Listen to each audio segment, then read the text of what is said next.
Fala, Corujada, estamos começando mais um Corujando Podcast. Eu sou o Márcio Filho. Eu sou o Felipe Lima. Hoje a gente tá importante aqui, ó. Galera de Cara, fora aqui na área, meu na amigo, toca. vou te falar uma coisa, a gente todo dia traz uma novidade boa pra cá, convidados melhores um que o outro, só que agora a gente trouxe um cara de fora, meu irmão. Veio de Fortaleza, só pra isso. Só pra isso. Aprova-se. E agora a gente já deixou até uma dica aqui, ó, uma sugestão de um novo patrocinador, provavelmente. Novo apoio aí. E aí, Se o nome colocou. dele, gente, é Darlisson. É o Zé Pretinho. É, porque Darlisson Artisticamente só o conhecido banco como e a mãe. Zé Pretinho. É. E aí, cara, seja muito bem-vindo aqui ao Corujando. Obrigado.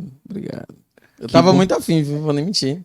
Eu literalmente só vim por causa disso. Olha aí. Olha que moral. Aí tá que ficando com moral, pô. Tô falando aí, ó. Cada vez mais o negócio ficando melhor aqui. Porra, tava ansioso. Não, mas a gente também tava muito ansioso porque a gente sabe de tudo que você tem de bagagem e que isso é muito importante pra gente jogar aqui no Corujando.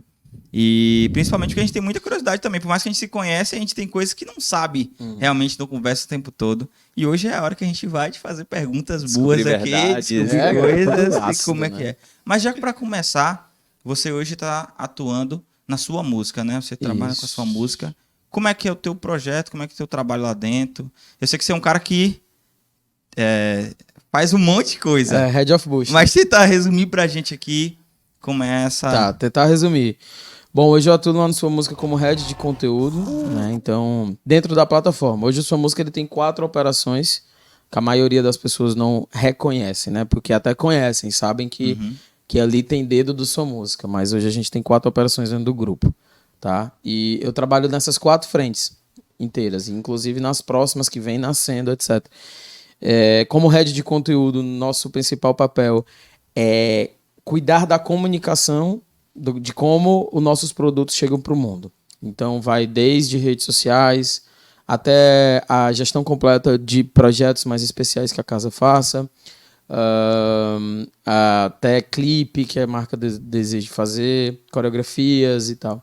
Então, quando eu falo 4 operações, uma delas é o Sua Música enquanto a plataforma de streaming, como a maioria das pessoas conhece, a ponta do iceberg.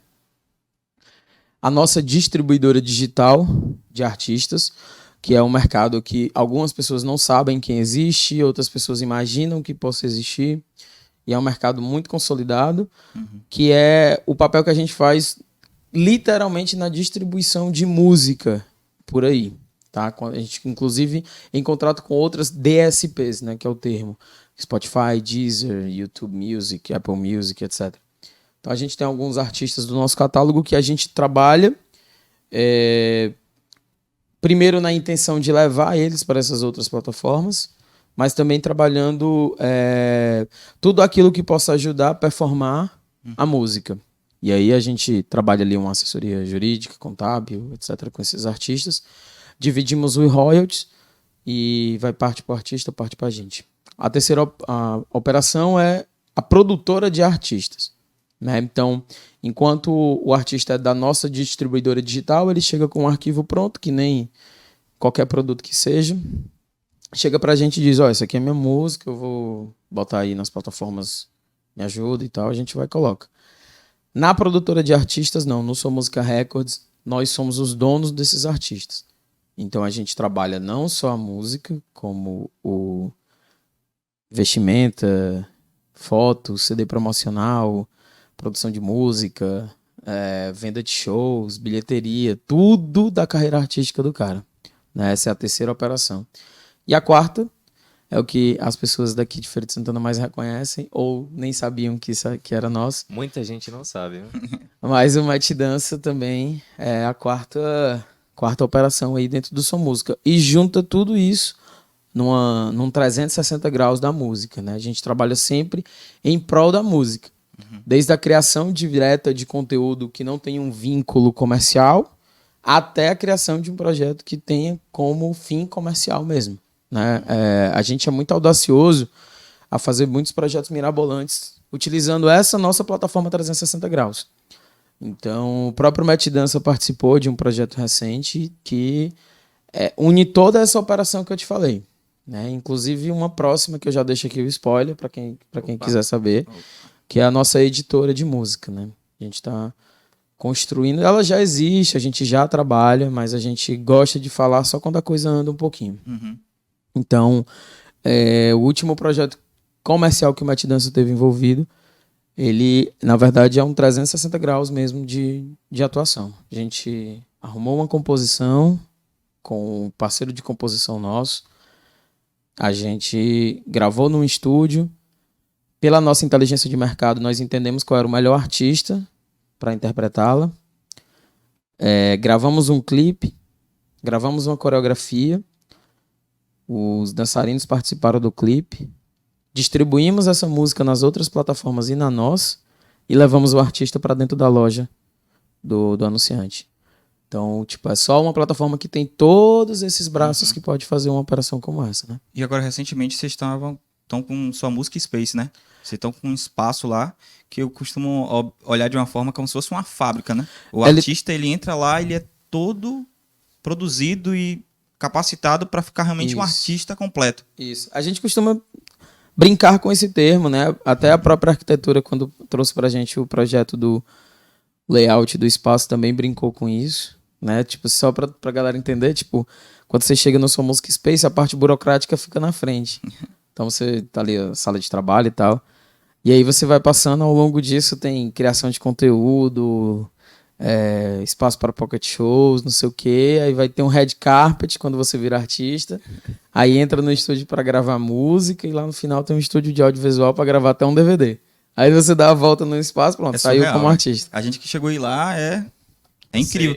É o Google da música. É o status do Google da música. É sensacional aquilo ali. Agora, a sua música, ela já veio assim, porque teve uma época que era site, foi para aplicativo, né? Para meio mobile. Sim. Mas já tinha essa visão ou foi algo que foi construído?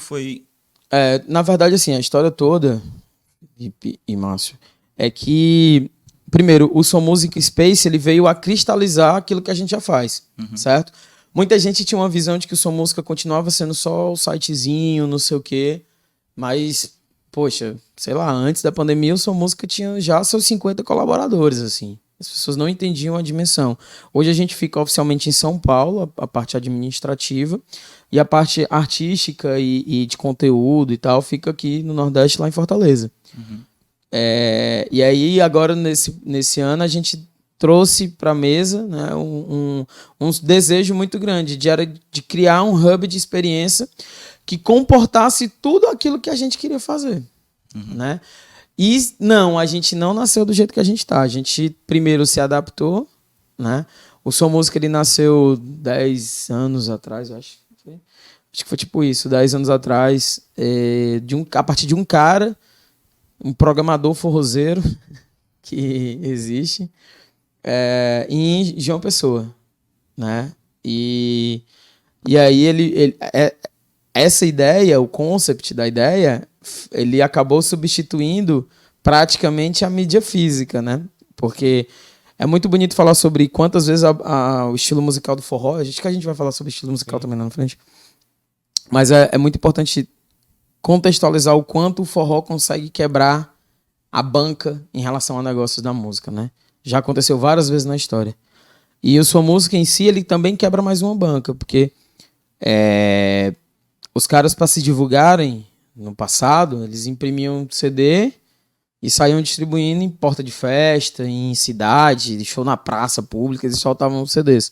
E eles perceberam que a partir de sua música eles poderiam se divulgar assim, né? Porque muita gente ia no sua música atrás desse trabalho. E aí ele colocava um link lá, a pessoa baixava, ao invés dele imprimir, que ele gastava uma fortuna imprimindo, né? Gravando CD. E a galera começou a colocar no sua música. Até que a gente chegou na operação, né, a equipe atual, né, de direção, os sócios atuais, e de novo levamos a sua música para outro ponto, né, outra quebrada de banca. E aí a gente inaugurou um escritório em São Paulo, né, onde fica o nosso administrativo, a tecnologia e o comercial. Cara, foi esse primeiro ponto foi entender o tamanho do veículo, né? E como antes era só um cara e de repente um grupo fez a aquisição. E aí a gente profissionalizou literalmente sua música, ele era só um site, aí sim transformamos ele em aplicativo também, onde as pessoas não só, porque no site na época meio que só podia baixar o arquivo, né? Tu não escutava no próprio site. Aí veio a opção de escutar no próprio site e depois os aplicativos, né? Tanto para iOS quanto para Android. E a gente pensa hoje, a gente tem uma mania de achar que tudo é muito simples, tudo é muito fácil, mas tudo isso é uma operação muito grande, né? Você levantar uma tecnologia para um site, carregar um stream, assim, é de muita tecnologia, inclusive é de muito custo, porque os nossos servidores, por exemplo, são servidores internacionais, a Amazon, todo mundo sabe. A gente usa uma tecnologia do Google, que é Flutter. Inclusive, somos mencionados e premiados pelo Google pela nossa tecnologia. Que massa. Tá? Nós somos o topo 1 do melhor uso da tecnologia Flutter, né? Que é uma tecnologia que espelha o aplicativo. Então, quem abre no Android é o mesmo aplicativo que abre no iOS. Para quem acompanha sua música há muito tempo, sabe que teve uma época que o iOS podia fazer uma coisa, quem tinha iPhone podia fazer uma coisa, quem tinha Android podia fazer outra. Então, a gente já levou naquele momento sua música para outro patamar. Tem uma coisa legal, antes dessa parte do mobile, que eu sempre gostei de sua música, porque na época do pendrive, de baixar o arquivo, os outros sites você clicava, redirecionava para um lugar, que você fazia um processo para o outro, sua música clicava, baixava o arquivo lá, né? Saía, então era muito... Desde essa época você já entregava um conteúdo de uma forma muito fácil. Isso. E de novo aqui, eu queria parabenizar a galera da nossa tecnologia, porque são uns monstrinhos. Cara, isso é muito trabalho deles, entendeu? Muito esforço nosso para achar o melhor servidor.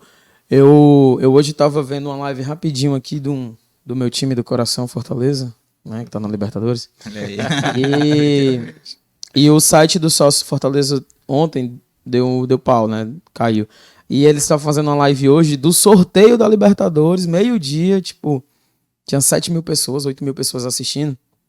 E eles disponibilizaram um QR Code pra galera comprar camisa mais barata. E deu pau. O que ele deu pau ali é servidor. Que não aguenta a quantidade de tráfego. Como é que resolve? Com tecnologia e com dinheiro, né?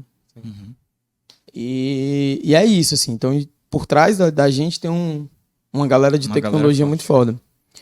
Que, junto com isso, do outro lado, cresceu uma galera de conteúdo, de liderança artística, de comercial muito forte, né? Da qual entenda a joia que sua música é, né? E assim consiga transcrever para o mercado, né? Para o mercado entender. Porque aqui os artistas compreendem, as pessoas que sabem, reconhecem sua música, né? Mas a nível nacional as pessoas já reconhecem hoje, mas não antes foram um trabalho de formiguinha para poder mostrar o tamanho da força da sua música. Hoje sua música, a força que ele tem de player, são em quais regiões aqui do Brasil? Principalmente o Nordeste, mas São Paulo tá muito dentro da briga, assim, de quem é os primeiros, exatamente. E isso ouvindo também os mesmos estilos? Tipo, piseiro? Sim. Tudo que bomba na sua música bomba em todos os estados, óbvio. Aqui para Bahia, a questão do arrocha, ele vai muito forte. Aí quando a gente olha no mapa, Fortaleza consome muito forró, mas aqui também consome muito forró. Mas Fortaleza especificamente não consome tanta arrocha. Mas nem chega brega funk, só que no Recife chega os dois, né? Mas lá em Fortaleza tem forró de favela. Então tudo isso. E em São Paulo as pessoas consomem a mesma coisa. Exato. Em questão de streaming, qual o maior desafio? Tem algum desafio que ainda vocês têm por ter uma plataforma como essa? De, poxa, a gente tá tentando ainda chegar nisso? Ou não, com certeza. Hoje já tá mais tranquilo? Como é que... Em relação ao número de streams, assim, a gente tem uma preocupação muito grande, né, de manter os nossos números, né? E a gente faz um esforço muito grande para entender o usuário, né? Porque tanto a banda quanto nós precisam do usuário. Então a banda tá fazendo o corre dela lá, de gravar o disco com as faixas que representam o trabalho artístico deles, que é que o público gosta, que o público reconhece. E aí eles usam a gente para chegar nesse público, né? E a gente mantém o vínculo com esse público também, de mostrar para eles quem são esses artistas, de ter um bom app que não caia, que não sei o quê, que seja de fácil uso, né? Muitas vezes a gente acha que o Sua Música X e o Sua Música Y, mas o usuário que está conectado adora, sabe como é, sabe onde é que funciona, sabe onde é que estão as coisas, né? Uhum. E a nossa ambição hoje é mexer um pouco no aplicativo para levar ele para uma curva de uma tendência mais internacional, etc. Mas quando eu falo tendência internacional, de usabilidade, não de estilo musical, tá? Uhum. A gente sabe que o público é esse. Então esses são os nossos desafios enquanto a plataforma hoje. Cara, falando de comunicação, eu fico, tipo, besta com a responsa que o time, que você tá, o time de comunicação em si, tem com um canal desse, porque como você falou, o artista confia em vocês para fazer a entrega. E de certa forma o cliente também, o consumidor, aposta ali e tá ali acompanhando. Então a responsa, a gente tava na reunião, aí chegou um post de sua música, aí você comentou que, tipo, batia, foi mais ou menos 4 milhões, eu acho, de alcance. Naquela hora eu pensei, eu falei, porra, se vai uma letra errada ou uma informação Ou errada... vai errada a capa. Primeiro desmitificar que acontece, entendeu? Às vezes a gente acha que, não sei o quê, mas acontece de uma coisa errada, né? Uhum. Mas é uma vitória muito árdua do meu time, né? De conteúdo que cuida diretamente disso. Porque, como eu falei, tipo, a nossa grande missão é amplificar, desenvolver e amplificar o universo da música, né? Qualquer coisa. E o time de social media, ele tem que ler o público muito rápido.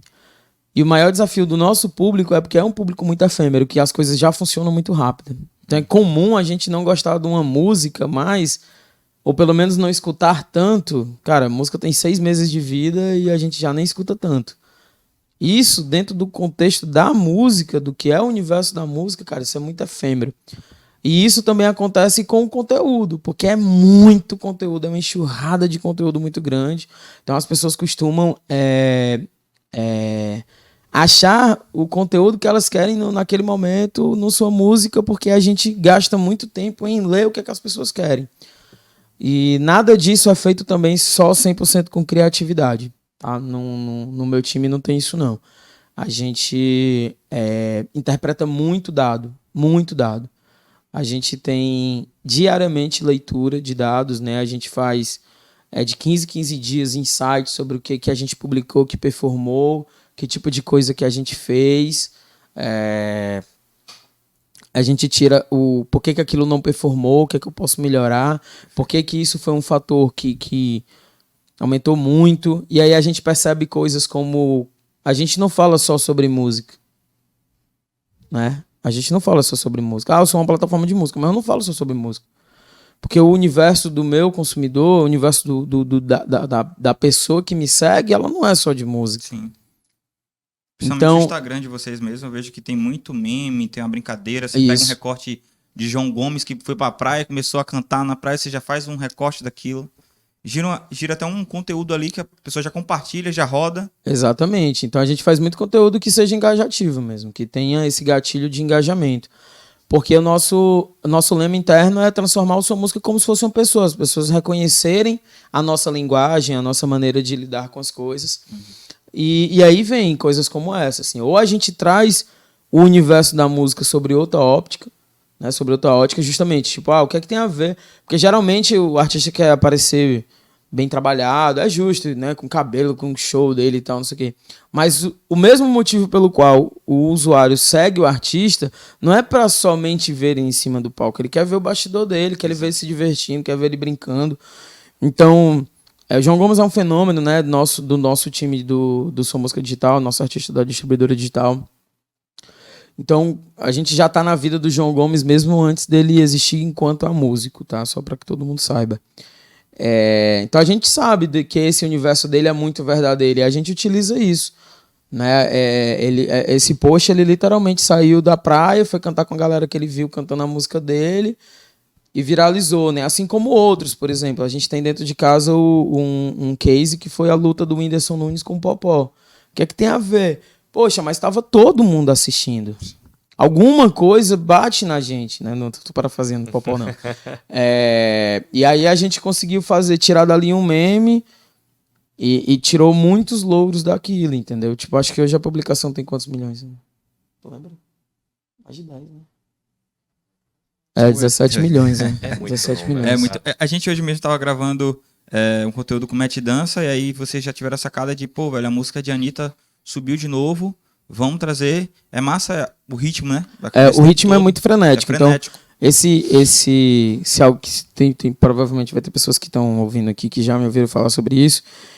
O nosso time ele é muito frenético. Então, sei lá, na farofa da GK, o Xande estava tocando e do nada a Solange entrou no palco e ele ali reviveram uma faixa de tempo do Aviões Forró Volume 3. Isso era 2, 3 da manhã. Às 8 o nosso post estava no ar.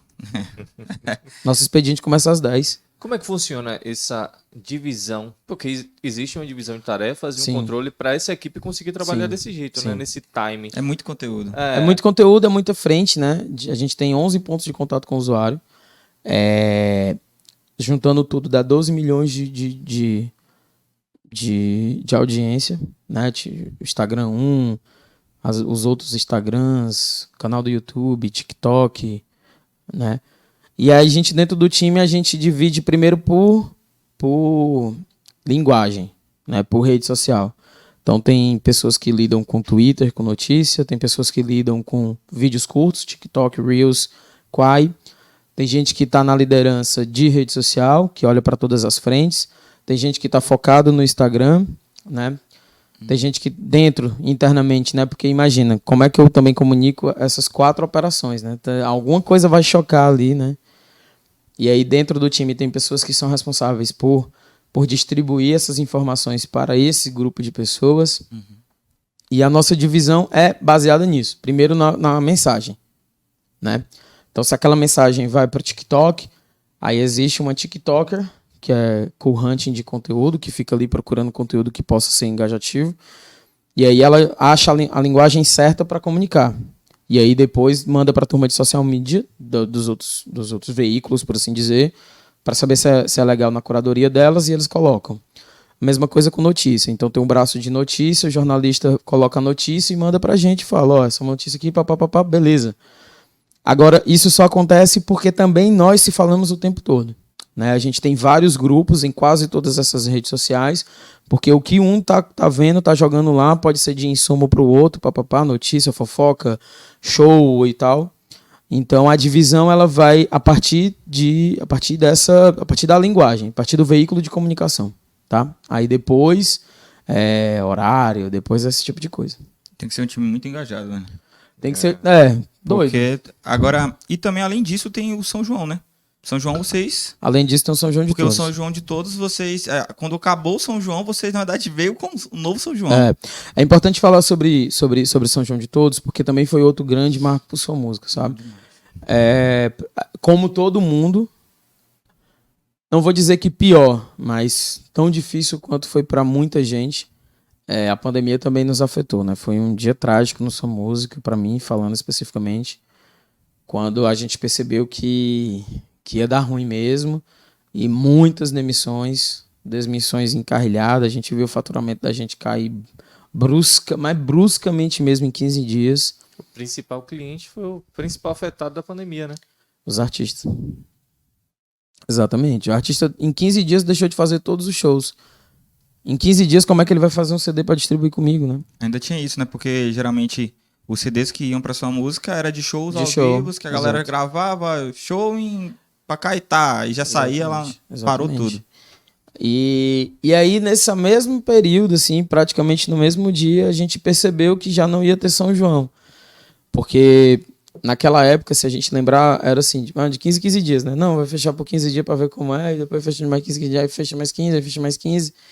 E ali a gente percebeu, a gente ainda em março, né, mais ou menos 2 anos atrás, a gente percebeu, cara, não vai ter São João. E aí a gente desenhou um projeto que foi o São João de Todos, acho que muita gente assistiu.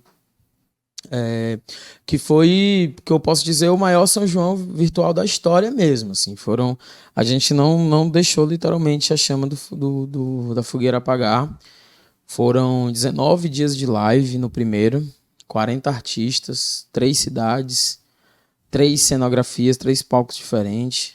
Sem contar que vários artistas nesse São João que destacou, né?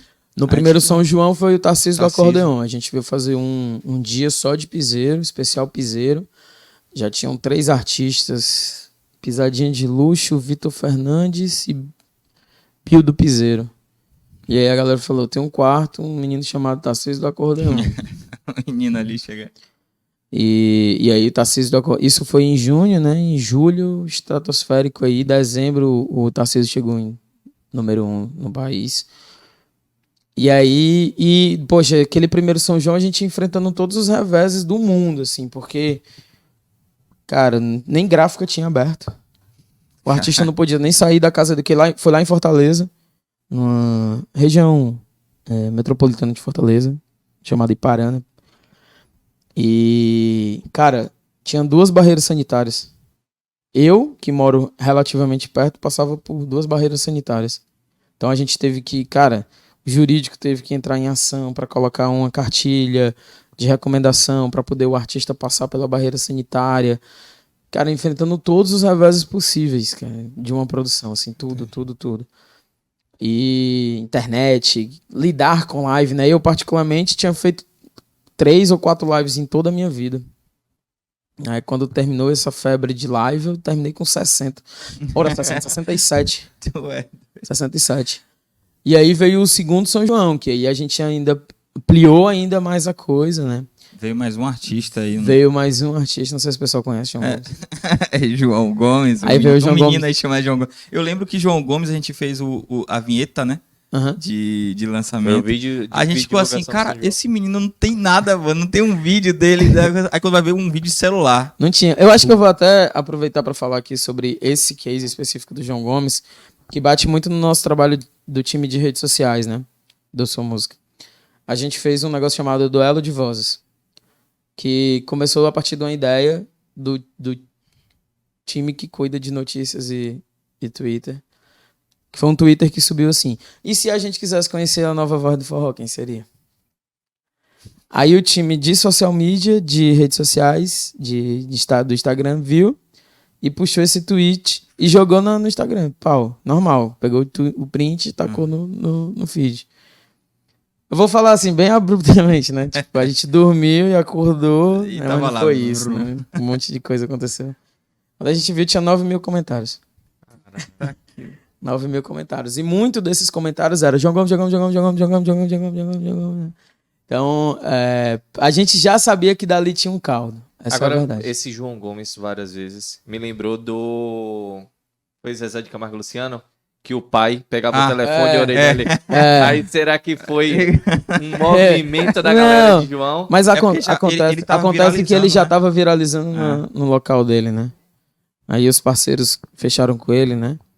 E aí ele entrou pro nosso cast. Mas o fato é que ali no São João de Todos tem sempre essa máxima, né? A gente sempre consegue revelar alguém.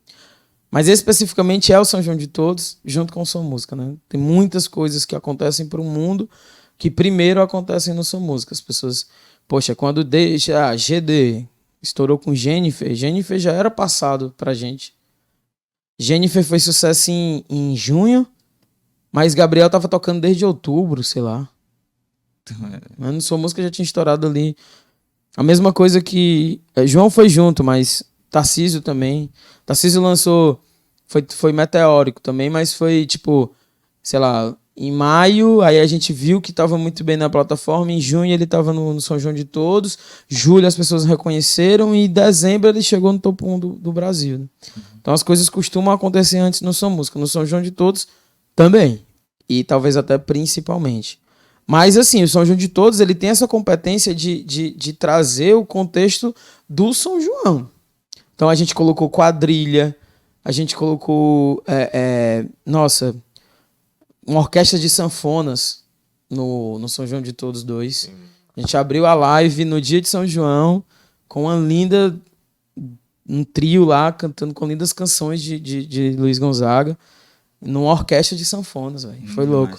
E comidas típicas, tipo, o que é que tem a ver o Sua Música falando de comidas típicas? Mas é São João é comida típica.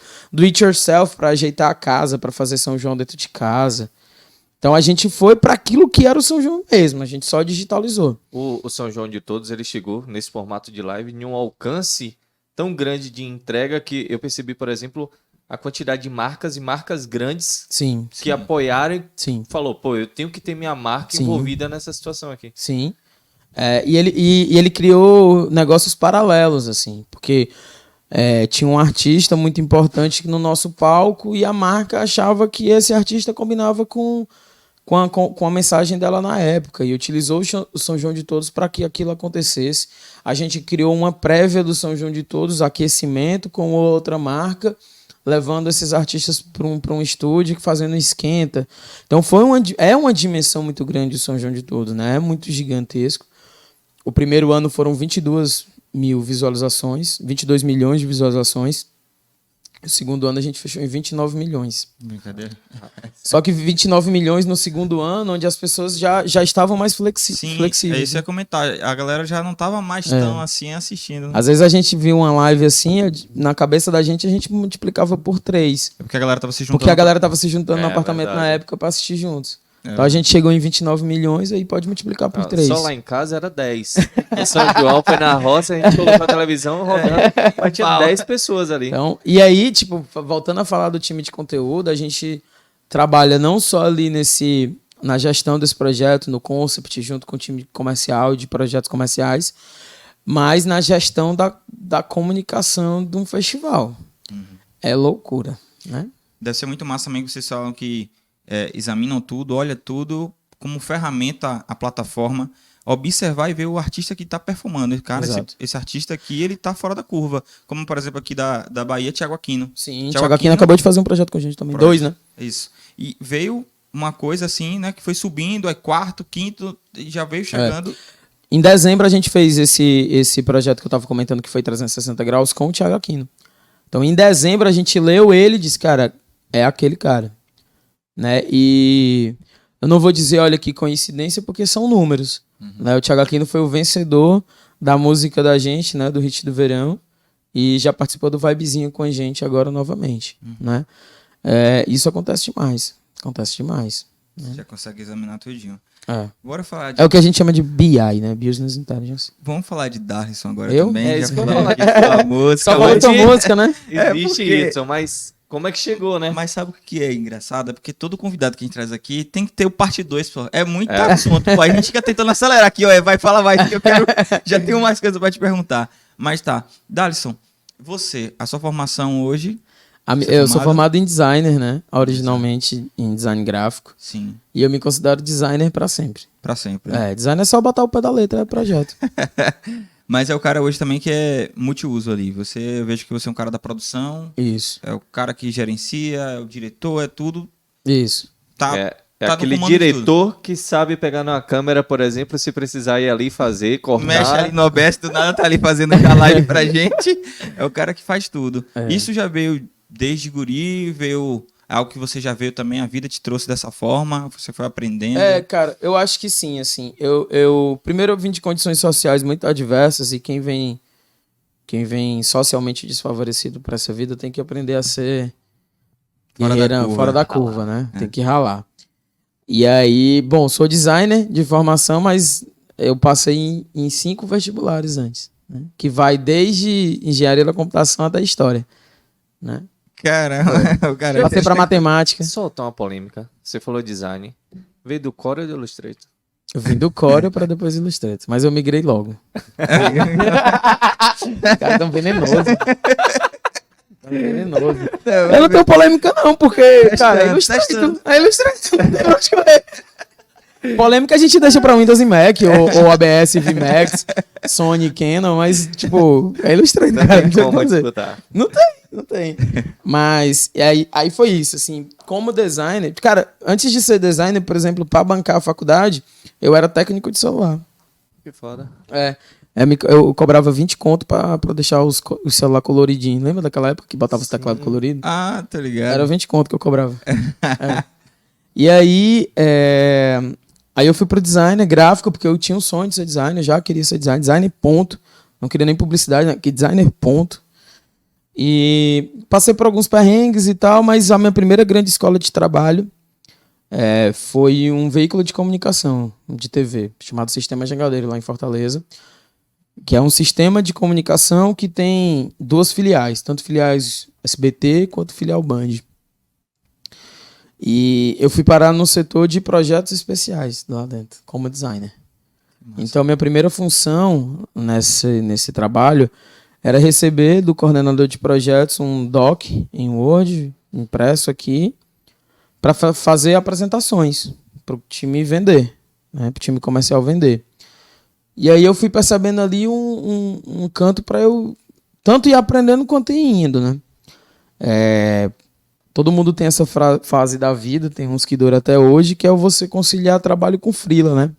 Trabalhar em algum canto, mas vai fazendo os freela. E na época eu queria ser muito fotógrafo, queria aprender fotografia. Fotografia artística mesmo, não era muito comercial. Mas eu não tinha câmera, né? Nem conseguia sonhar em ter acesso à câmera. E através de um projeto social eu comecei a pegar uma câmera e fazer os freela com essa câmera. Comecei a fotografar muito show. Aí fui fotografando muito show, muita coisa mesmo, cara, como freela. Fotografei Fortal, fotografei Ivete Sangalo, nos shows da Ivete Sangalo, fotografei muita coisa, Racionais e tal. Que massa. E aí veio eu começar, dentro do sistema Jangadeiro, eu começar a abrir minhas asas, assim. Porque é o que eu falo de reveses, né? Tipo, cara, às vezes você só tem aquilo para fazer, mas aquilo lhe dá uma possibilidade de atuar e aparecer em outros horizontes. Eu era só um designer. E aí o sistema Jangadeiro, quando, sei lá, a gente fazia... Primeiro era só coisas para datas alusivas para televisão. Então era Dia dos Pais, aí toda aquela comunicaçãozinha do Dia dos Pais e tal era feito por uma agência. Sendo que o projeto, as lâminas do projeto, para vender aquilo, tinha sido eu que tinha feito. A agência recebia, entre muitas aspas, o KV visual, o K-Visual, baseado naquilo que eu tinha feito. Então eu olhava assim, velho, por que eu não faço? Rapaz, já fiz, né? A gente fazia, sei lá, Dia das Crianças. Aí era uma ativação da Jangadeiro, né, numa praça. Aí tinha que fazer pórtico, lona, backdrop, não sei o quê. A agência ficava demorando, cobrava um preço muito alto. E aí eu comecei a meter as caras para fazer. Eu madrugava na Jangadeiro para fazer. Fazia final de semana, mas eu fazia. Aí vai aprendendo, tipo, margem de sangria, que na faculdade ensina uma coisa, no plano tático ensina outra. Eu odeio pórtico que fica o enforca-gato aqui e a lona assim, sobrando. Eu odeio, acho feio muito. E aí eu comecei a brigar com os caras da gráfica para eles me ensinarem a fazer o sangramento. Então não é aquele sangramento de 5, 7, 10 centímetros que a faculdade ensina, né?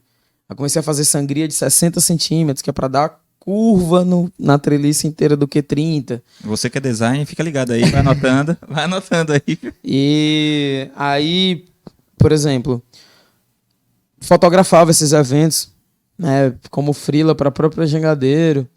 E ali, por que foi uma escola? Porque eu comecei a ver todas as vertentes do design, né?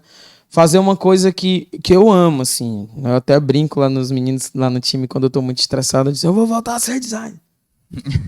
Que é fazer projetos visuais, né? Composição visual e tal. Eu adoro isso. Mas a vida foi me dizendo que não era isso que eu ia fazer. Era muita coisa. E aí eu comecei a me apegar, por exemplo, com o digital.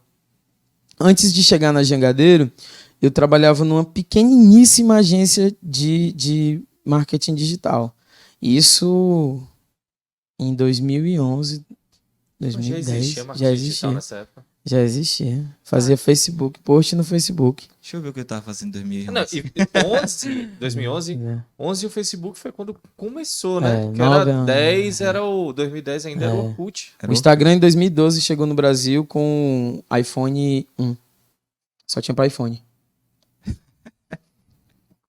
E aí eu já fazia esses macacos aí, né? Esses trabalhos. Mas eu só fazia, ninguém nem entendia aquela onda mesmo, assim. Tava fazendo verdade. ali. Ninguém nem entendia essa, porra que eu tô essa onda. Mas na Jangadeiro, que foi 2012 para 13, assim, a gente já tinha uma noção das redes sociais. Outra coisa que eu falo bastante é a busca por referência, sabe? Tipo assim, a gente às vezes se perde muito no nosso próprio mundo, mas aquilo que faz o nosso mundo se desenvolver é a referência. É olhar para onde a gente quer chegar e remar até aí, né? Então eu tinha muita referência gringa na época, eu pesquisava muito o que o gringo estava fazendo. Então, cara, eu acompanhei a venda do WhatsApp, a venda do Instagram. Então eu olhava muito lá para fora e tentava fazer muito para dentro. E naquela época, eu sabia que o digital ia virar esse digital de hoje. Assim, algo me dizia pelas minhas referências, né? Mas eu tava muito legal, muito feliz e prosperando bem na Jangadeiro. Quero até uma... Porra, não sei se ele vai ver, mas beijo pro Elcio brasileiro, ele vai odiar eu mandar isso, porque ele odeia dizer que... Ele odeia que eu diga que ele considera ele um padrinho de profissão. Mas era o cara de novos negócios lá na época, né? Cuidava do portal Tribuna Band News, que o jornalismo de lá estava se digitalizando na época. Era um cara que já veio, acho que... Desculpa, El, se eu tô falando alguma coisa errada, mas ele já tinha vindo da página do... Ele trabalhava na agência que fazia o Guaraná Antártica, que foi a primeira página do Brasil, do Facebook, a conseguir 1 milhão de seguidores. 1 milhão de curtidas. E ele era dessa época e foi pra Jangadeiro. Então ele é um cara que ele era muito atento a mim. Eu tive muita essa sorte. E aí também muita sorte do destino. Porque eu poderia dizer que quando eu for pro TEDx eu vou florear bastante, mas eu poderia dizer que, não sei o que... Mas o fato é que eu tava passando por um corredor e tava conversando o CEO da Jangadeiro, o cara de novos negócios e o diretor de arte da casa. Que, tipo assim, não é menosprezando alguns diretores de arte, mas esse é diretor de arte, não designer, né? Porque o termo diretor de arte ficou muito popular. Mas ele era o diretor de arte. E aí, de repente, ele falou, porra, negão, pratinho, vai, negão. Aí eu, cara, fiz merda. Aí eu fui assim, eu tava até com a canequinha, assim. Que foi, mano? Porra, negão. Pô, velho, a agência não tá conseguindo fazer o KV dos programas que a gente quer lançar e a gente tá desesperado aqui, tu não tem coragem não de fazer?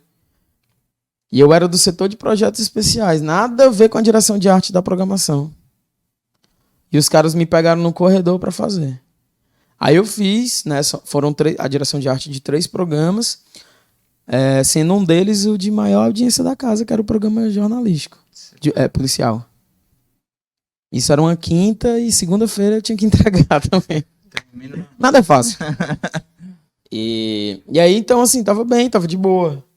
Mas eu tava precisando bater muito as minhas asas, assim. Fui muito feliz com esses programas. Eles ficaram no ar com a minha estética, cara, por muitos anos. Acho que foram 3, 4 anos à frente, assim, usando a mesma coisa que eu criei. Mas eu precisava bater minhas asas.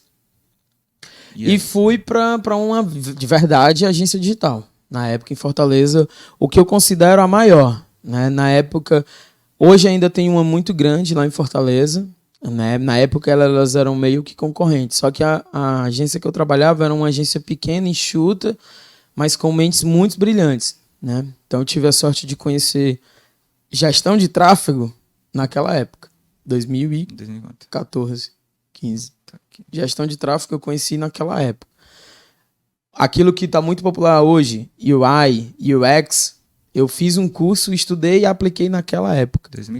2014. A gente fez uma interface digital de um site que conseguia finalizar em venda. E nós somos o segundo do país a vender um apartamento via chat. A primeira foi uma empresa chamada Tecnisa, lá de São Paulo, uma construtora. E a segunda foi a Mota Machado, lá em Fortaleza, numa aplicação que nós fizemos. Então era uma agência que pensava muito fora da caixa. Na época, a gente botava entre 40 e 70 mil no Facebook. Nossos clientes. E a galera hoje falando, vamos começar esse tráfego pago a fazer, isso é novo, tá chegando agora. 2015. Gestão de tráfego, porque quando começou a surgir Google Ads, a diferença de redes sociais para mídias sociais, né? Então, eu vou fazer um adendo aqui para quem não conhece a diferença de redes sociais para mídia social. Fique ligado aí, galera. Vou explicar aqui. Porque às vezes a gente fica... O que é rede social, né? Rede social, na verdade, é o que a gente está fazendo aqui, né? Isso aqui é uma rede social.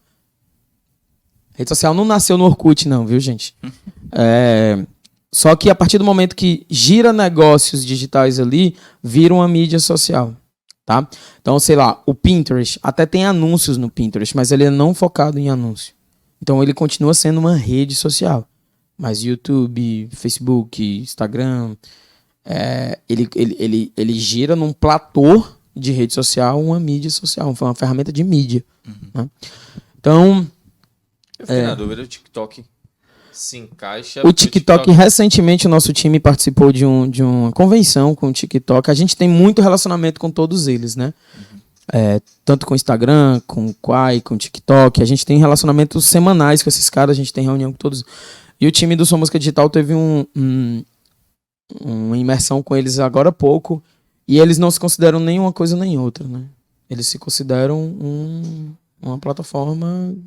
de conteúdo. Entra como rede social, canal, mas se vende, né? Os TikTokers virou uma profissão. E tá diretamente ligado à performance de música, né? A gente pode voltar nesse assunto.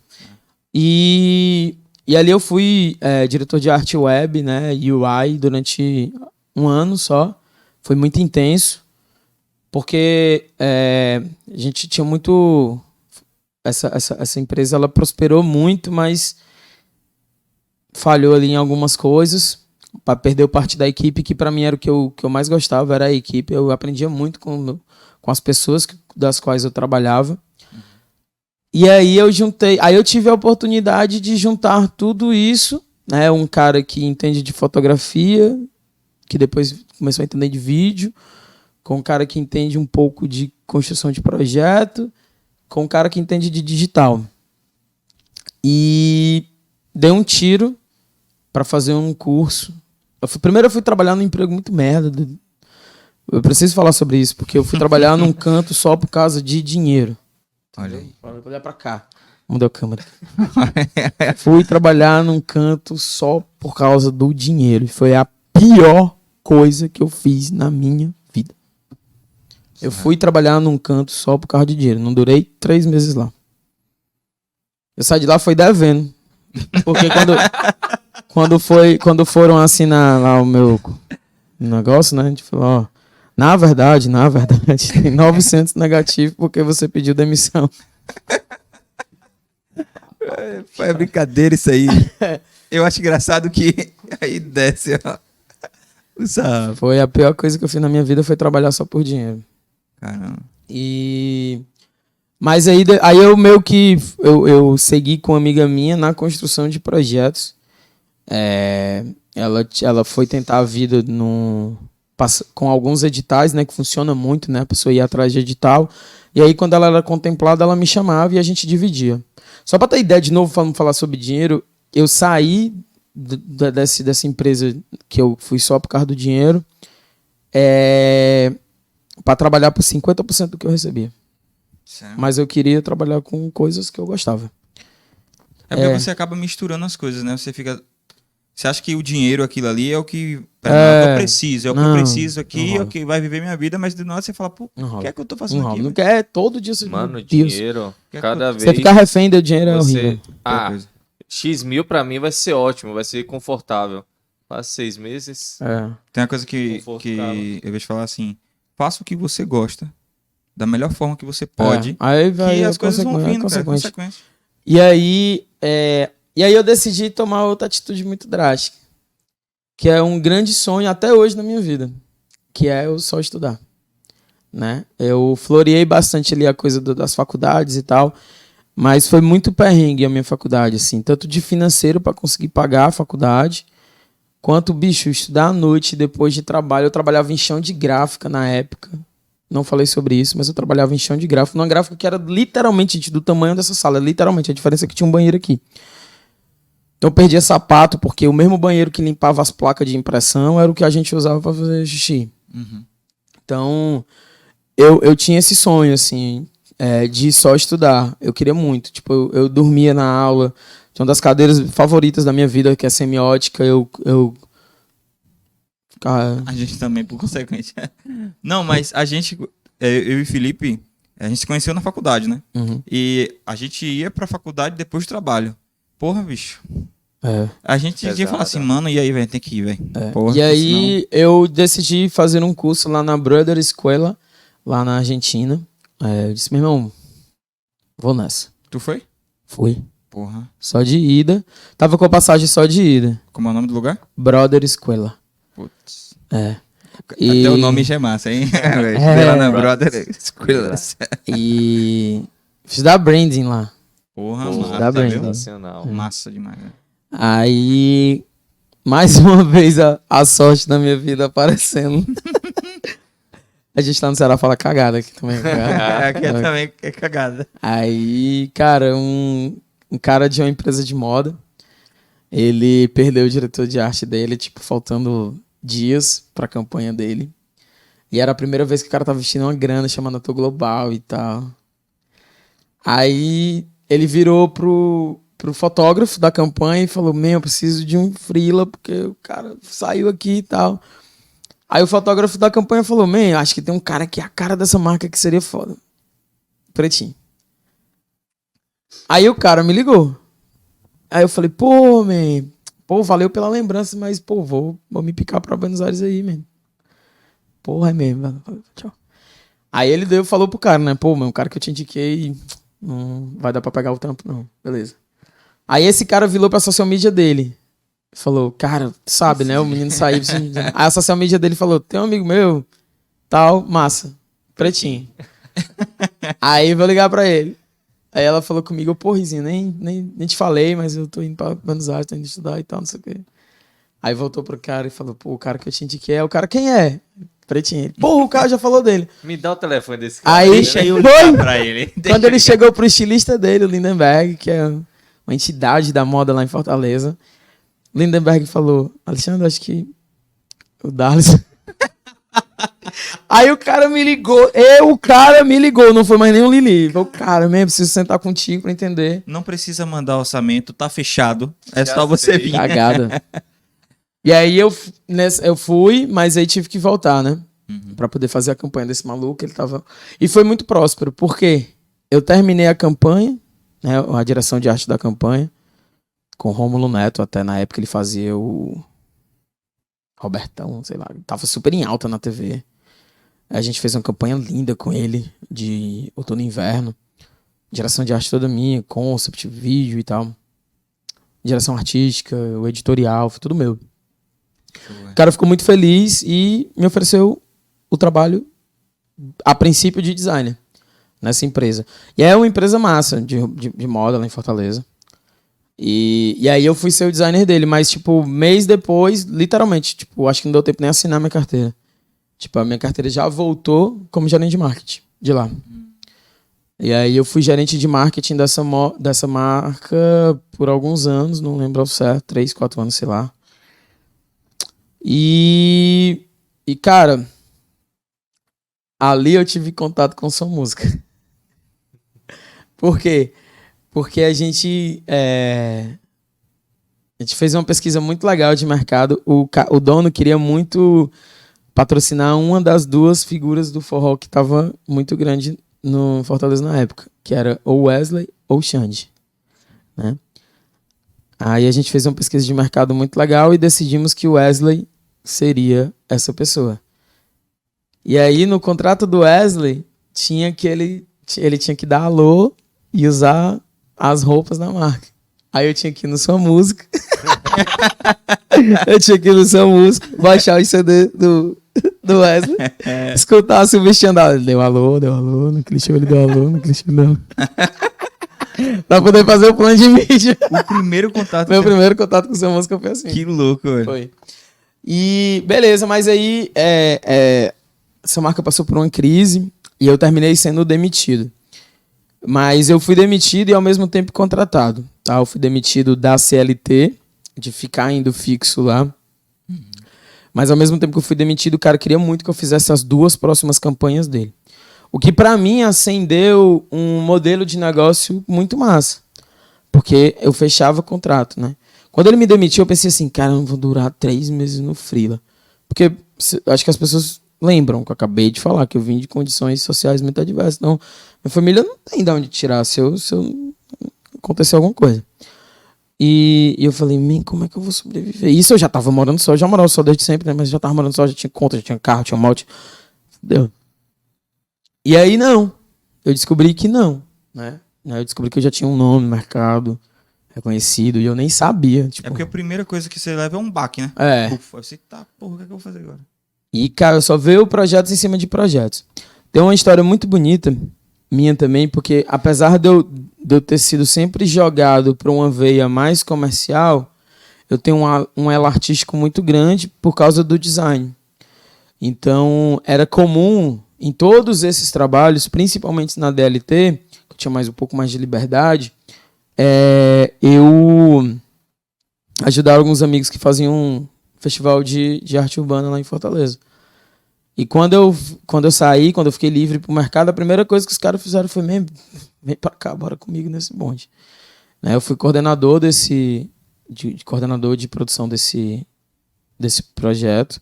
A gente pintou muita coisa em Fortaleza. Para quem conhece Fortaleza, o Festival Concreto, a gente pintou o centro de eventos, muitos prédios, fachada de prédio inteira, com artistas internacionais, artistas locais, do Nordeste de São Paulo. E hoje você atua como gerente de projetos multiculturais também, né? Então, continuou nessa... Exatamente. E aí eu comecei a fazer... Aí eu despertei o interesse, né, de uma agência daqui, da Bahia, chamada Califórnia. E aí... Primeiro, Califórnia começou a abrir muitos braços lá em Fortaleza e tinha uns brothers que sempre me ligavam. Pô, Pretinho, tu sabe quem é que faz, sei lá, uma mesa de MDF? Eu disse, porra, tem um brother meu que faz. Pô, Pretinho, tu conhece o cara da banda tal? Cara, eu conheço. Tá aqui. E aí até que os caras falaram, vamos botar o cara pra dentro. E aí lá na Califórnia é o mesmo perfil do que eu sou hoje. Tipo assim, às vezes eu era contratado pra ser câmera. Só que eles não mandavam mais o diretor. Aí era eu que fazia a direção. Ou produtor local. Aí até que, tipo, comecei a trabalhar com esse gerenciamento mesmo de projetos e tal. Sempre. O Ícaro, né, me deixando à sombra dele. Manda até um beijo pra ele, que o amo. A gente duplava muito, né? E sempre, todos dois sempre nesse perfil muito grande de, cara... Eu sei Photoshop e Illustrator como designer. O Ícaro ia pra produção e era só nós dois, então, sei lá, o arquivo do banner veio errado. Foda-se, vou fazer aqui essa porra. Vou fazer. Aí o câmera deu um perdido na gente. Ícaro, me dá a câmera que eu vou fazer essa câmera. Deixa eu fazer. Aí precisa trocar aquele negócio ali na edição, fazer esse corte. Foda-se, me dá o projeto, eu faço. Abre o Premiere e vamos nessa. Tem que fazer aquela animação. Meu irmão, não sei nada do After Effects, mas eu acho que... pronto, terminou. YouTube, bora. Pô. Então, eu fui muito esse cara, desde sempre, porque eu fui juntando essas habilidades, né? É porque você tem essa formação, mas pós em bombeiro, né? Pagava muito isso aí. Head of Bush. E aí, cara, hoje o que eu gosto de fazer é gerenciar. Sim. Né? Por que gerenciar? Né? Às vezes a gente também fica assim, não, o cara é o gerente, um diretorzão. Mas é porque eu gosto de lidar com esse monte de coisas ao mesmo tempo, entendeu? Eu gosto de entender. Eu não vou me aprofundar. Né? Vocês com certeza têm uma técnica muito maior do que a minha. Mas eu me sinto muito mais confortável quando eu contrato vocês para chegar, pô, Marcinho, tu vai usar a 2470? Tu vai... o Webster 300, 60D? Qual que tu vai usar? Até pra gente, tu prefere é melhor, porque aí quando chega você já sabe, então já sabe a qualidade que vai vir. Cara, ó, tô aqui com isso aqui. Tu até comentou de um projeto que você tava fazendo uma vez, que era pra fazer, a marca colocou em cima e o drone tinha que pegar. A parada assim. Aí você chegou na hora e falou assim, não vai pegar. Não vai pegar. Não vai pegar porque tinha uma árvore perto. E aí, como eu opero drone, eu sei que o sensor do drone não ia permitir que ele fizesse esse voo muito perto da árvore. Então, o meu linguajar com o cara da produtora é diferente. Tanto da produtora de audiovisual, como da produtora executiva. Eu também não sou aquele diretor que tá lá no hotel, mandando mensagem, aí chega... Tá, é uma merda. Não gosto. Porque, cara, pra mim tem que estar no controle. E só tá no controle se eu estiver no local. Essa parada é legal porque você entender é diferente, às vezes, de alguns clientes que a gente tenta explicar. A produtora vive de investimentos, a gente sempre aposta muito em investimento em tecnologia para entregar cada vez a melhor qualidade, o melhor filme. E você entender isso, você começa a saber, pô, a diferença entre esses dois orçamentos, por exemplo, tá nisso aqui. Sim. Tá entregando uma porrada de coisa, o outro é simplesinho. Sim. E às vezes quando não entende... Eu não entendo somente o porquê, mas eu entendo onde tá a diferença de fato. Sim. Né? Sei lá, recentemente a gente tava gravando um projeto semelhante a esse aqui lá no Music Space. E eu só tinha uma lente 70-200. A outra era uma... Nem lembro, acho que é... 1635. Provavelmente. 55, não. Tu falou o quê? 1635. Não. Que era aberta? 105, fechada. Ah, fechada? Fechada Então, escurinha. 1635. Então. A 105. E aí as pessoas, tipo, quando eu cheguei no set, o set já tava montado, eu tava numa reunião e tal. Às vezes eu não consigo realmente acompanhar as coisas, tá? Tipo, também não sou nenhum super-homem. Então aí quando eu cheguei, que eu tava pulando de reunião em reunião, aí eu, vou entrar aqui no set só pra... Quando eu cheguei no set, tipo, a 70-200 estava apontada pra apresentadora. E eu falei, não é melhor inverter a 70-200, que é uma lente mais clara, que vai dar mais nitidez, que tava no A7 III-R, que ia filmar em 4K. Não é melhor estar nessa e deixar a 73S filmando com a 105 a apresentadora? Com todo respeito à apresentadora, mas as pessoas vêm por causa do convidado. Uhum. Então, é mesmo, caralho. Né? É diferente de eu ter... Detalhe, né? É diferente de só chegar e criticar e dizer que não ficou bom ou não sei o quê. Eu lembro que até quando eu cheguei aqui no estúdio eu perguntei sobre esse microfone. Será que ele fala assim? Eu pego e tal. Uhum. Vocês botaram a esponja, por que não botaram a esponja? Eu sou meio intrometido desse jeito porque eu gosto. Né? Outro dia, tava numa produção com muita gente envolvida, não sei o que, bababá. Aí o cara me dando uma aula de VMAX. E eu na humilde, escutando aqui de boa. É mesmo. Não dá pra fazer, não. Não, de boa. Tem certeza? Não, né? De boa, tranquilão. E aí, em algum momento, eu precisei falar, porque eu precisava chegar no resultado X. Falei, não, irmão, mas tu for aqui, ó, no custo. Pô, tu se liga, pois é, mano, fiz umas livezinhas aí. Deu umas coisinhas aí. Cala a boca. E aí você precisa ter esse conhecimento técnico, assim. Eu falo muito, você não precisa ser o especialista, mas você precisa entender minimamente como as coisas funcionam. Né? Hoje, poxa, eu não sei nem como eu consigo, mas tendo do som, tipo, às vezes eu já operei mesa de som para poder chegar no resultado que eu queria. Né? Às vezes eu peço no orçamento Fresnel, aí Obim, Paled, tipo, realmente isso é a diferença de todas essas cores, de como é que a luz se comporta em cada um com seus atributos de cada coisa, né? Uhum. Então eu gosto de ser esse perfil realmente assim que vai compreendendo as coisas. Eu acho que é um dos melhores perfis, porque ainda mais que você gerencia muitas coisas, tem um comando de muitas pessoas, cara, pelo menos o básico você tem que saber, né? Tipo, de entender e olha como o processo otimiza, né? Imagine se tivesse que, espera aí, deixa eu te mostrar aqui não e tal.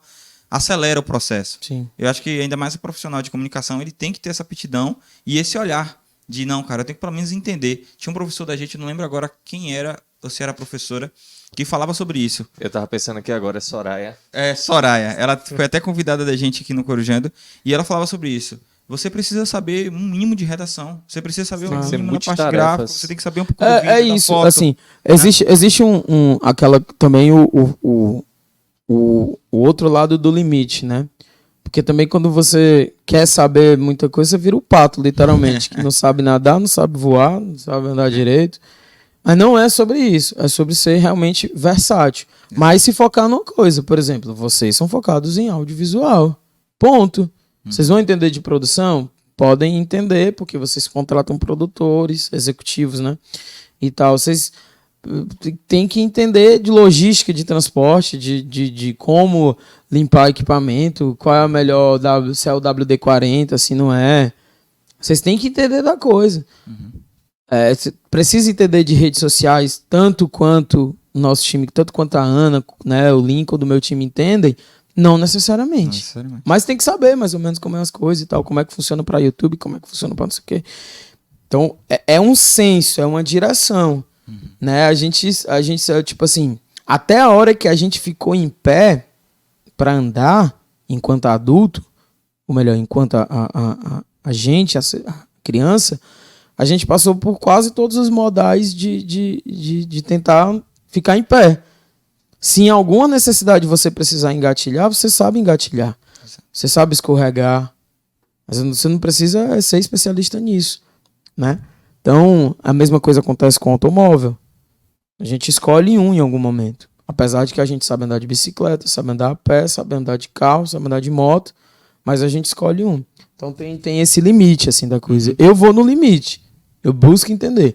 Em algumas coisas eu realmente não quero entender. Tipo, aquilo que não faz... Por exemplo, gestão de tráfego. É uma coisa que eu não gosto. Eu entendo. Mas eu tenho uma aversão um pouco. Mas não estou dizendo que o trabalho é ruim. Eu estou dizendo que não me cabe. A minha parte é muito mais criativa. Mas BI eu gosto. Interpretação de dados, eu provoco muito o meu time nisso. Porque eu sei que isso é o futuro. Né? Aliás, é o presente. É o futuro para algumas pessoas, mas é o presente. A gente faz isso hoje. Eu posso abrir para você aqui o nosso ano de... Se tu pedir como foi a nossa semana de essa mesma semana, um ano atrás, quantos posts, quanto de engajamento, quantos compartilhamentos, quantos salvamentos. Qualquer dado que você pedir, eu tenho. O meu time é viciado em dado tanto quanto eu. Mas existem algumas coisas que eu não gosto. Que eu elimino do meu HD. Não quero saber de comercial. Não quero, eu tenho um traquejo com o cliente. O Sou Músico usa muito isso de mim. Né? Eu tenho um traquejo com o cliente. Até pelo meu cargo, mas eu não quero comercial. É algo que eu não quero. Eu lido com o financeiro dos meus projetos. Mas a planilha. Planilha, eu sei um pouco de contabilidade, eu sei um pouco de... Mas ali é o meu limite, me. Agora da parte criativa, não. Eu quero saber de tudo. Porque você tem que dar um limite também, que senão você fica doido. Vira pato. Eu sou o cara curioso. Tanto que quando a gente foi brincar com o nome do Corujando, era isso aí. Tipo, sabe, a mãe coruja, a gente... Eu e o Felipe, a gente tem esse perfil de ser muito curioso em tudo, em qualquer coisa. Então, a gente tá conversando às vezes de BBB. Aí a galera que olha de fora, assim, pô, os caras tá falando de BBB ali, é viciado. Mas não é porque a gente tá assim, porra, por que deu certo essa parada? Qual e a referência tá em tudo, né, irmão? Qual é a criação disso e tudo? Porque eu imagino a quantidade de dados e reuniões que a galera faz. Então a gente vai começando a entrar numa conversa que quando a gente vem para nosso dia a dia, dentro da nossa área, a gente consegue, porra, velho, ó, vamos tentar ir para esse caminho, sabe? Então acho que te ajuda a ter essa condição. E claro, nem todo mundo tem esse perfil e nem precisa ter esse perfil, né? Nem precisa. De que, porra, tem o que fazer, tem que querer. Sim. Tem uma coisa aqui que eu quero lhe perguntar. Teve eu até botei tá aproveitando. Bota uma águazinha pra mim aqui. Eu até botei uma pesca aqui, ó. Deixa eu ver se eu acho... Sim, teve... É porque eu tenho que responder essa pergunta. Não, essa aqui é a coisa. Teve um evento que quebrou o recorde do Guinness. Que parada foi essa aqui, irmão? As putaria comigo. Não, quando eu vi isso aqui, eu fiquei assim, porra... Tá vendo? Não vem nada pra... É só bucho. Que rolê foi esse aí? Cara, foi um rolê muito importante pra mim, pra minha carreira. É muito mesmo. Eu coloco isso na minha bio real, porque tenho muito orgulho, né? Esse quadro, ele fica bem visto na minha casa, assim, tipo... Tanto pra me lembrar que eu sou aquele cara foda, quanto pra me lembrar de como aquilo foi importante e tal. Então, pra quem não sabe... Sou detentor de um recorde mundial. Olha aí. Autenticado pelo Guinness. Guinness of Book. Velho, eu tô falando que esse podcast tá ficando chato, pô. A galera não consegue perceber, pô, a gente tá ficando chato. Cara, foi o seguinte, tem um outro Elcio muito legal na minha vida, que esse é o outro Elcio, né, que é o lá do Ceará. E a gente recebeu uma encomenda, literalmente, de pensar como que a gente faz um evento de tecnologia ao olhar do Ceará, né? O primeiro era, vamos fazer um evento de tecnologia no Ceará. Tá, pera. Campus Party, maior evento de tecnologia do país, São Paulo. Foi para Recife, em uma versão menor, mas tá lá. Cara, qual o interesse da galera de tecnologia para ir pro Ceará falar de tecnologia, sabe? Cara, vamos tentar entender mais. E aí a gente ganhou a liberdade de pensar sobre isso. E aí a gente chegou a gente fez um estudo muito complexo mesmo, que a gente precisava chegar num projeto que falasse de 3 principais verticais, que um era complementar à outra: tecnologia, inovação e esporte. Porque a galera da tecnologia só vai para o Ceará por causa do esporte. Tecnologia não anda sem inovação. O esporte é muito tecnológico. A inovação, ela fala do esporte. Ela consegue chegar no esporte. Então a gente foi para cima dessas 3 pesquisas. Assim, cara, que verticais a gente pode ver? E aí decidimos fazer um summit, né? Um evento de palestras no Ceará, na praia, pé na areia, caipirinha, porque você tava assistindo uma palestra aqui, foda, e tinha um bar aqui, só pegar uma caipirinha e ficar continuando assistindo aqui a palestra. Porque é isso que a gente viu no Ceará. A gente fez muitas pesquisas, então, tipo, tem uma menina que... vou tentar lembrar o nome dela, esqueci. Mas ela é engenheira de robótica, não, mas engenheira de automação da Mercedes-Benz, que ela mora na Alemanha, mas que vem para Jericoacoara, no Ceará, todo inverno europeu. Então a mulher passa 6 meses em Jericoacoara, trabalhando, ó o cargo, engenheira, né, que eu falei, engenheira de automação. Da Mercedes-Benz, que trabalha remoto lá em Jericoacoara, com um computadorzinho, baixa a tela, vai surfar, volta e tal. E a gente viu que era o kite que trazia isso. Né? Vocês foram na praia do Cumbuco. O Cumbuco hoje é completamente desenvolvido por causa do kite. Lotado. Então, na Vertical Esporte, a gente abraçou o kite, porque era um esporte que ainda não estava na devida evidência. Por que eu falo na devida evidência? Porque quando a gente pensou assim, cara, o que é que chancela algo que é muito foda? Um recorde. Né? E aí a gente foi atrás e descobriu que a maior quantidade de kitesurfistas ao mesmo tempo era do Richard Branson, o dono da Virgin, lá doidão. A gente falou assim, não é desse cara não, pai. Nossa. E aí a gente colocou o Kite Parade, né, que era um braço do Summit.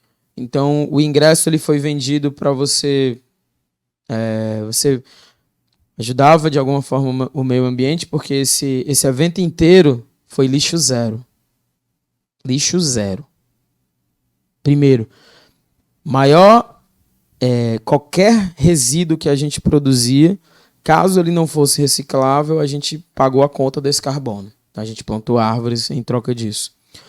Porém, a gente conseguiu reciclar algo em torno de 97% dos resíduos. Meu irmão. Porque o esporte e a natureza, eles têm que andar juntos, né? Principalmente o esporte náutico, que a gente escolheu. E aí a gente teve palestras com gente muito, muito, muito, muito, muito foda no mercado de inovação, de tecnologia. E aí, a quebra de um recorde mundial. Então, o primeiro recorde eram 423 kitesurfistas ao mesmo tempo na água, e a gente bateu com 596. Só que tinham 1.100 inscritos. Na verdade, participou 1.100 pessoas. Foi uma das coisas mais lindas que eu vi na vida, foi aquela quantidade de kite vindo no mar. E muito bucha. Muito, Mano. porque gerenciar isso, eu gerenciava desde esse altíssimo risco, porque o kite ele é um esporte muito, muito perigoso, tá? Tipo, muito perigoso. É comum o nego se acidentar feio no kite, inclusive morrer, tem risco de vida no kite. Eu vi um vídeo recentemente agora que o cara tava com um kite, do nada um vento pegou ele e jogou ele lá em cima, cara, ele caiu. Muito comum. Aquelas cordas têm de 17 a 24 metros. É uma corda. Os ventos no Ceará são de até 60 km por hora. Uma corda fina a 60 km por hora, ela corta o membro da gola de uma pessoa. O GE agora, no domingo retrasado, eu acho, teve um especial também de kite. Foi, né? E foi lá no Ceará. No Ceará. Muito massa. É uma cena muito forte. E aí a gente percebeu que muitos desses gringos, muitos desses estrangeiros que iam pro Ceará, eram uma cultura explorativa. Porque eram mentes muito brilhantes que iam lá por causa do esporte, para praticar o kite, para viver do verão, e não deixava nada. Então a gente usou do Winds for Future como uma comunidade para que a gente possa reverter isso. Então, hoje, desde que aconteceu o Winds for Future, a gente deixou um hub no Cumbuco, que ele é livre, as pessoas podem chegar com seu computadorzinho e trabalhar lá. Tem um hub de inovação, tá?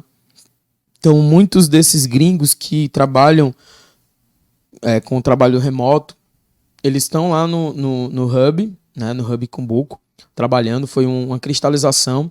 Ao mesmo tempo que a gente qualificou as pessoas do Cumbuco, todo mundo que trabalhou no staff, né, por assim dizer, do evento, eram do Cumbuco, são pessoas do Cumbuco, que foram treinadas no inglês. Teve uma escola que deu aula de inglês, né? As pessoas que compuseram as lideranças para bater o kite também eram do Cumbuco, também eram instrutores de kite, também tinham acesso ao inglês. A gente requalificou muitas vias, porque o evento, para acontecer, precisava qualificar muitas vias. Então, assim, a bandeira maior, o reconhecimento é na chancela do Guinness, né? Mas isso foi estratégia para poder a gente chamar a atenção para o evento. E aí eu convido vocês, vai ter esse ano, vai ser muito, muito maior. Eu tô lá com conselheiro e tal, não vou estar por causa das minhas atividades no Sua Música, mas vou palestrar, recebi esse convite. Vou estar lá com o meu crachá, uma caipirinha na mão e só... E é isso, tinha música também, tipo, teve shows. Já tem data já? 22 e 23 de setembro, se não me engano. Show. Meados de setembro. Olha só, já vamos definir uma pauta. E é isso. E aí eu fui gerenciar esse projeto, né? As pesquisas começaram quase um ano antes. O grosso ali mais ou menos em março também. E ele aconteceu em setembro. E aí eu entreguei o projeto, terminou, foi lindo, tal, batemos o recorde, o Sua Música me chamou pra trabalhar. Massa, aí veio pra cá. Então, eu toquei no Sua Música. Na Sua Música. Cara, show de bola. Acho que a gente já tem quanto tempo aí? Ultrapassamos muito. Eu nem sei. Meu Deus. Cara, gente, é isso. Esse bate-papo sensacional com o Zé Pretinho. Entendeu muito. Sensacional. Ele que é tudo isso que a gente falou, ainda a gente nem comentou sobre ou já foi, ou pra mim é DJ, né? É DJ o cara. É um artista, tudo da sua música. E pra gente é muito bacana ter ele aqui hoje com a gente. Veio realmente de Fortaleza, já com outros projetos, muitas coisas de Salvador, aqui, Mete Dança e tudo mais. A gente conseguiu aí um tempinho pra gente conseguir encaixar no Corujando. Mas é isso, cara, brigadão, viu? Pô, eu que agradeço, meus amigos. Gosto muito de você é foda. Vocês também. Valeu, galera. Até o próximo Corujando. Não se esquece de se inscrever, curtir, compartilhar. É importante, viu? Por favor, isso aí. Importantíssimo. Social media e pra agradece. quem tá assistindo a gente aqui no YouTube, tem também no Spotify. Então, se você não conseguir assistir até o final, corre lá pra... Tá na academia, tá viajando, deixa salvo lá. Vai ouvindo. E prepara que toda quinta-feira tem nosso podcast aqui, nosso Corujando. Valeu, tamo junto. Até a próxima. Valeu.